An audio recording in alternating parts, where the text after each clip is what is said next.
to the Morning Star. You just joined us. Like I said earlier on before we went for a break, that we are expecting to have Mr. MOMODOU KambaI, who is the president of the Gambia Auto Sports Federation. This is the second time KambaI is joining us on the morning program. First, it used to be the breakfast show, Baranyo Tohusi, change name, and now it is the Morning Star. And you're coming, for the first time CBC building Bini. So, but anyway, greetings. How are you doing? Yeah, thank you very much. I'm happy to be here. Thank you very much, Lipset. Okay, thank you. And that's my colleague Maimuna Jaju and our Sane as well. Okay. Interesting, because there was a time about drifting, and then we are going to invite KambaI. I have a lot of questions to ask you, but I can fully remember when we had our first program during the breakfast show. This one has some documents, some written documents and the like, and there was a land as well for not expecting a job for drifting, whatever. We'll talk about all that, but then start with this thing of changing the name from being an association to a federation now, because then it used to be the Gam Drifting Sports Association. Now the Gambia Auto Sports Federation. Briefly, like what you change stand and why the changes at Farngentol? Yeah, okay. Thank you very much. I'm content for this a very lovely panel here today, so which is very important for you, especially I would say the young people. For now, you're not affected about these things much. Why I'm going, like I said, Gambia, the funny it's difficult to say, but you'd see then they sideline you'd see when it comes to Luga Buga Sidikabi. So which is very sad. The sports has no boundaries. Sports dafa wide drop. Senior sports is only football. Other countries here you have in basket, you have in volleyball, table tennis, and then swimming, other things. Why drifting is also part of sports. Why, like I said, Gambia finity how much about car drifting because you see that telegis some go de drift spinning motor then here li mo dafa garaw li daf de ray ay nit. So did you understand much? So it's difficult. Why there is a better way ñu ko mëna formalize it, then you said how best ñu ko mëna modernize it. Pour gagner xalé ci mbédé bi ñun sax motax ñu ñëw come up with this idea. Okay. Then modernize ko sen naka la ñu mëna def. Was that the reason why you moved from being an association to a federation? Yes. Because you're getting bigger now. Federation is bigger than an association. Why is that and how? Because the reason why in fact we have this idea to put up a federation because them buga like Gambia Motorsports Federation them come like the umbrella of all these car drifters associations in the country here. Do you have? Are you saying that we have so many, associations? Of course, right now we have so many. Everybody, because we have but do we have other groups like associations? We have other groups different. Why they are still on the ground trying to come up. Okay. Why they just said a best a solution. Muna try to govern all those people. Then you make at least one umbrella. So you muna work up with us at least. Because we are the bigger, bigger cake of this thing. So more than you try to then switch from association to federation. Okay. But still now we are still looking to see how best Muna come together with a strong federation. But you would agree with me that so many people liking the idea of this drifting thing, especially street because it's not safe. It's because what they're saying. These kids drifting, it's very unsafe because they go in public places. I can call it a public place because you're not telling you highway like the Kairaba Avenue, which is one of the busiest, in fact the busiest. And then that is definitely unsafe. Don't you think these are some of the things you have no more than you to agree with it? Because then you feel kids doing this thing are not responsible enough. Wow, definitely. So question is very, very important.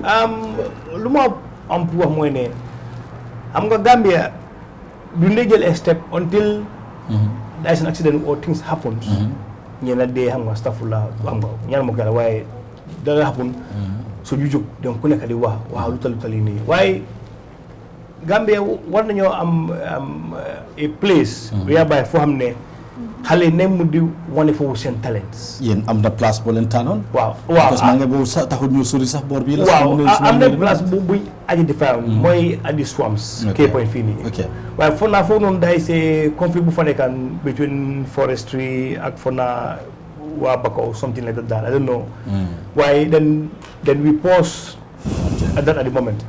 waaye Gambia fu nekk usually they need a space, a park for xam ne xale mu ne fa show their talents xam nga because am nañu ay football fields am nañu some basket lawns waaye amuñu a park whereby na mu nekk a drifting park foo xam ne ña government bi na ko allocate ba pare yaa ngi gis dogguma la sax yaa ngi gis kii ni moo spinné moto bi nii si kaw tali bi mun na moo laal bu white one bi mun na moo laal bu white one bi ba pare li si gën a safe li si gën a unsafe sax mooy most of the time te fii sax is kind of open but most of the time da ngaa gis ñu def ko foo xam ne si biir diggi students yi lañ ko nekk di def ba pare students yi ñoom xamuñ the danger in this even suñ ko xamee sax duñ ko réaliser because it's fun to them dañoo dem di daw di jubal moto bi di drift last time can you imagine this imagine dafa drift because gis nga video this is the leader form su daanoo ñëpp ñëw so si daanoo is a problem because what is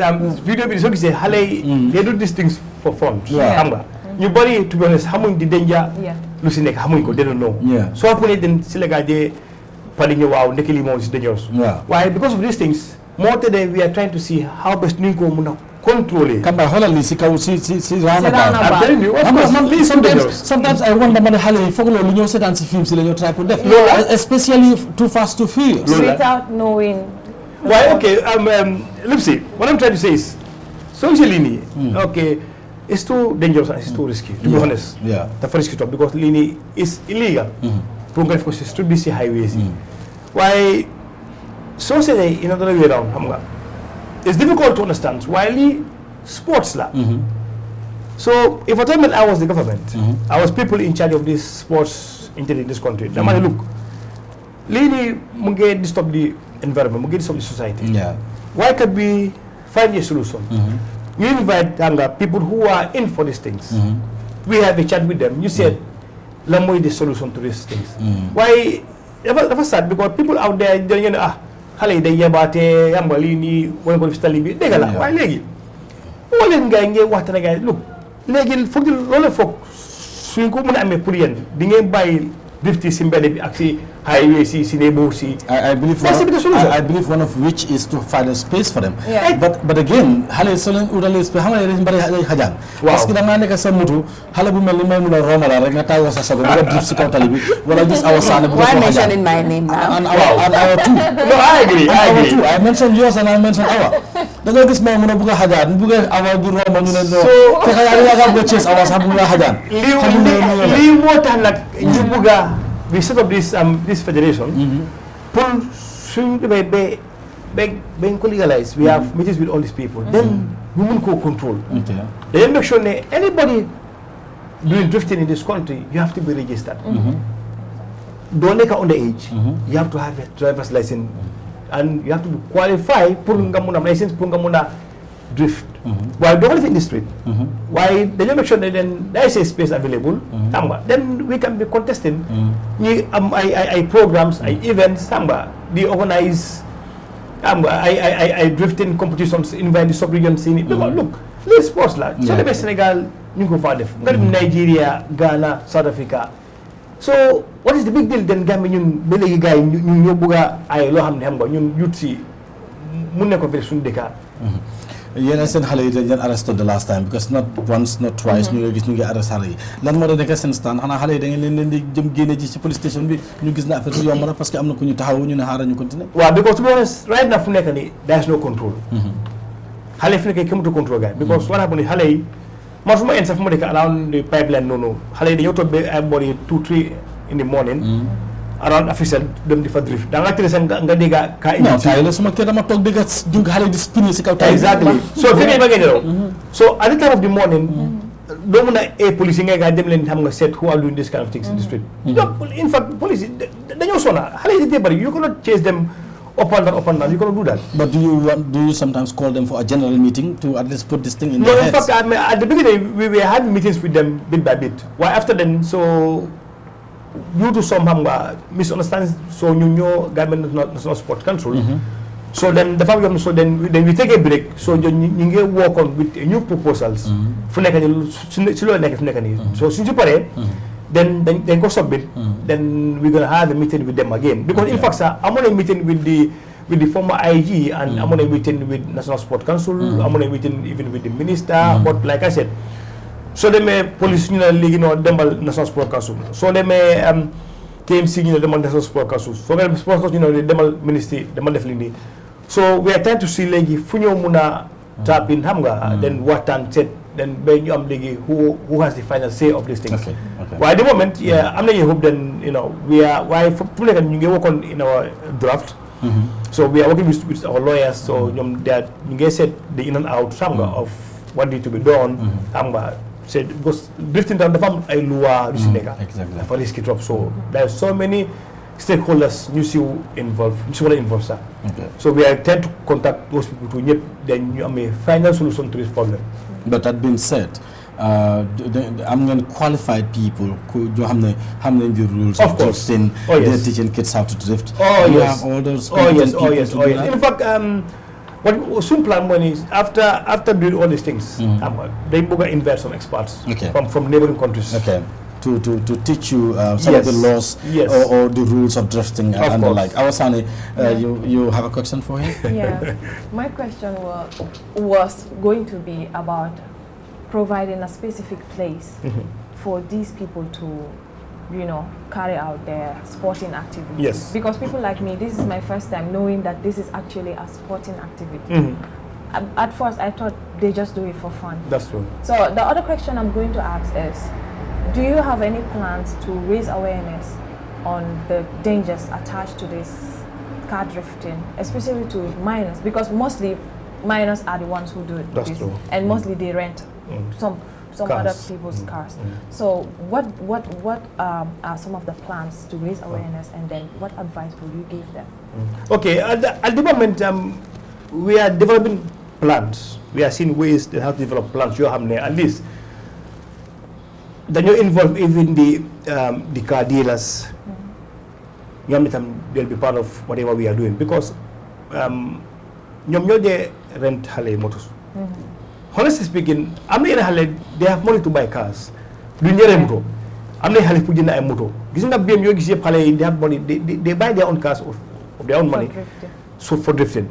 Why simple as more then swing what we are doing. Then we invite the car dealers here, then we have meetings with them. Because they can control. They can everybody drifting better. No. They can control. Why humble before we control all these things? So get them like a space. Formally is proposing only for car drifting. So you can develop it. Then we start our programs. Every week Monica or every month Monica, then you invite Halei, then it will be easy for us to control. Then who know their car drifters. So then start to sensitize people about this. We'll go on TVs, then having programs on schools and even even in house. Then they water look before I'm getting in house. Before going to the street, it's better than there's a park. Then we see happy, then you have your phones there, then again show your talents. We have a lot of plans that we are working on right now. Wow. Why we are still working on it. Okay, then plans include a special sporting activity being a car drifting competition. Car drifting competitions can be Wow. Okay. Wow. Because if I work on plans here, then they register all these small associations in the Cape. Then you register under the Gambia Motorsports Federation. So then we will be having weekly meetings.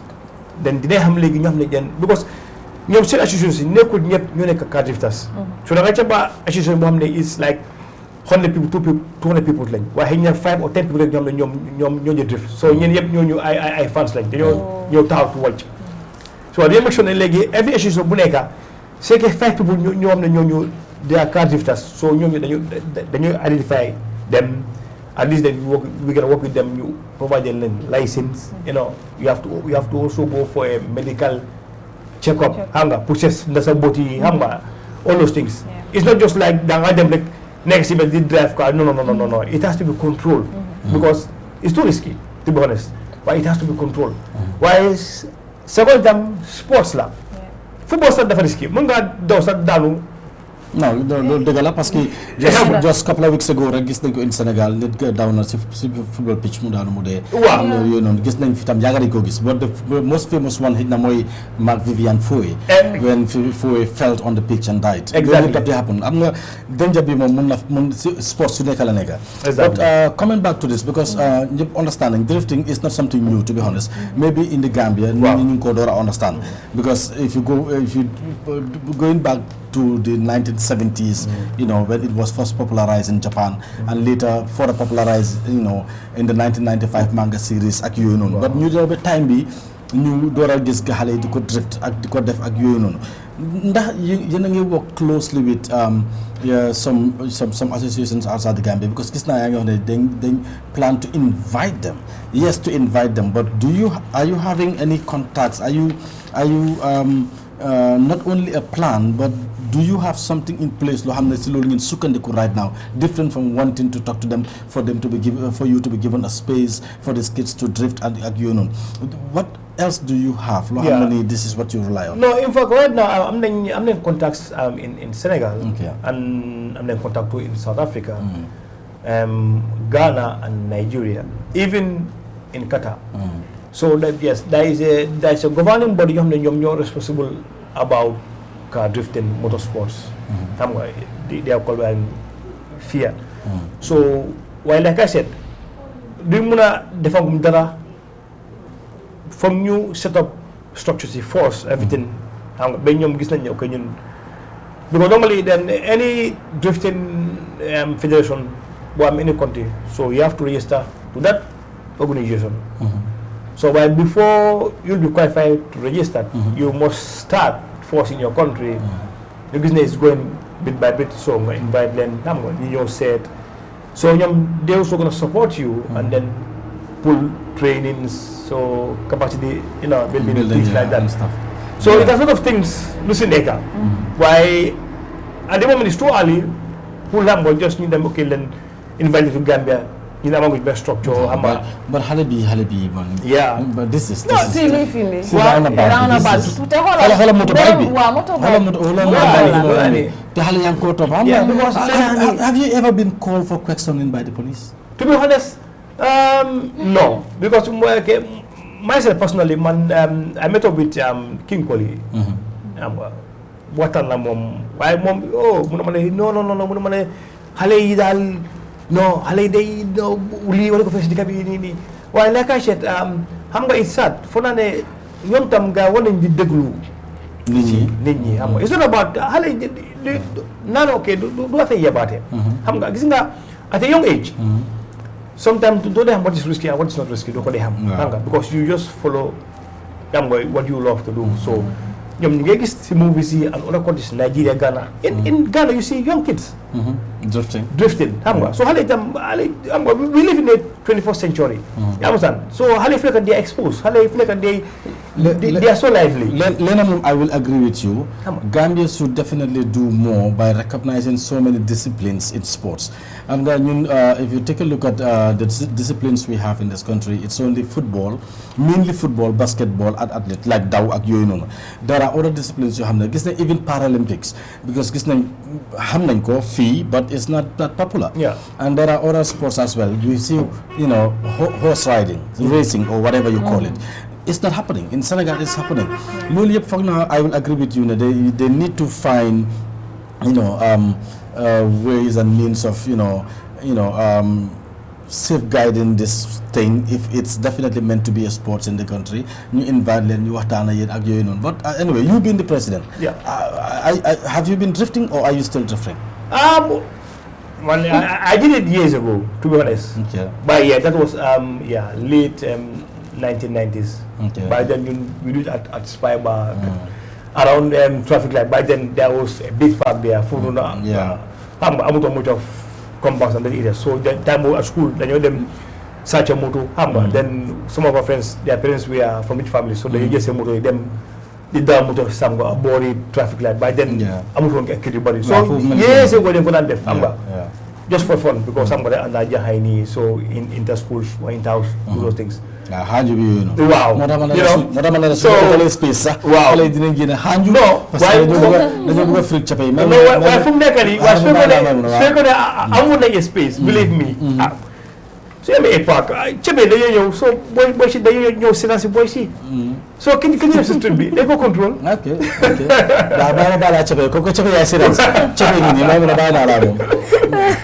Man, with regards to motor you gotta use for drifting. Wow. So normally in other countries they use different cars, but we use motor when amrak they could use. So are there specific vehicles? So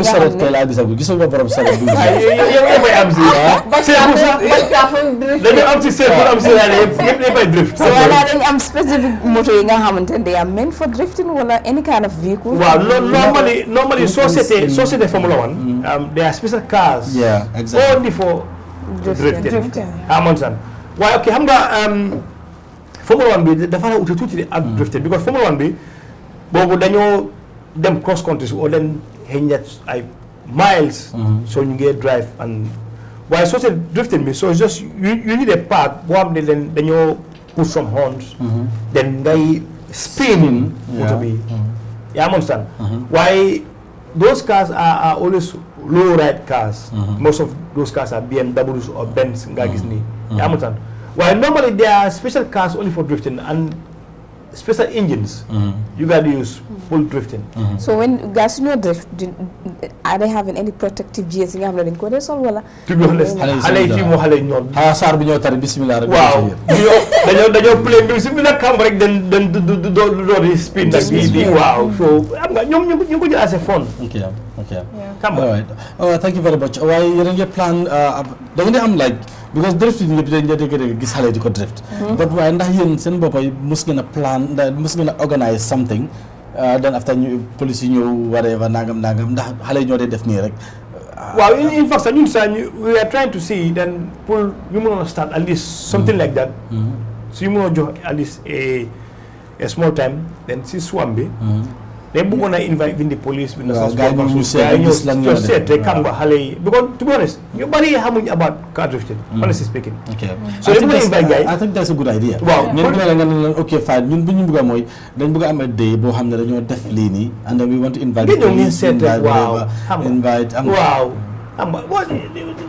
Wow. Sports la. Okay. Baram bacabi. Definitely for us, I mean, we are open to everybody. Okay. And, whoever is interested about these things, I'm going to call and then we talk about it. Do you mind giving your number out? Of course. Wow. Suma officer B is 770831. QSB is 3121149. Can you repeat that, please? 770831 and 3121149. Okay. Anybody interested, then call me. Okay. We discuss about it, and then we see how best. You work together. Thank you very much. Generally, nothing planning for change negative perception of the public regarding drifting. Well, at the moment, we are on a draft poll about this drifting. So you get draft proposal drifting. Then since you pare, then at least a green signal for me. Then the name then having like weekly programs on TVs or radios. So we talk about it. Okay. Then in so many local languages, people don't understand so much about these things. Okay. Wow, so that's our plan. Okay. Thank you very much, MOMODOU Kambaai, the president of the Gambia Auto Drifting Federation. Talking to us about car drifting in the Gambia, which is definitely an issue. And of course, thank you for coming up with all this thing because after learn of the can you understand and it's a sportsman getting our she's knowing it for the first time. I swear. And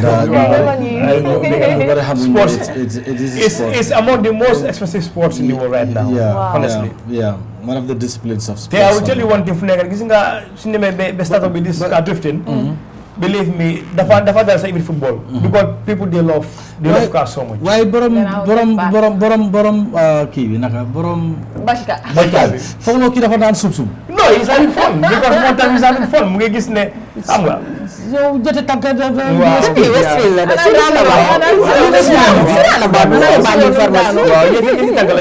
ñetti tànk mu ta drift xam nga so ñu tànk so fo tànk mo na drift. non kii da ñetti tànk bu drift moom ma jaaxal ba par exemple su nekkul sax ñoom moom dañ war a wax si ñoom parce que ñoom léegi-léegi nga gis kuy dawal sax jël tànk bi aj ko ci benn saati baax am nga amuñ control dañ yabaate hopefully I mean things will be okay. Okay. Well, thank you so much. It's a pleasure having you. Come the last time because it's a very interesting topic and people are really, quite interested about this thing. I'm sure but in the near future, I believe we will have you again. We're going to develop. Wow. Gonna move on.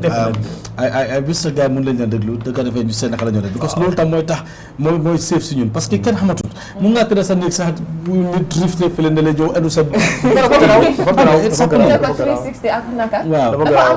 Dafa am tour 360 ak beneen bi. No, guys, dem bari ay tour am nay ay Delco Force am nay ay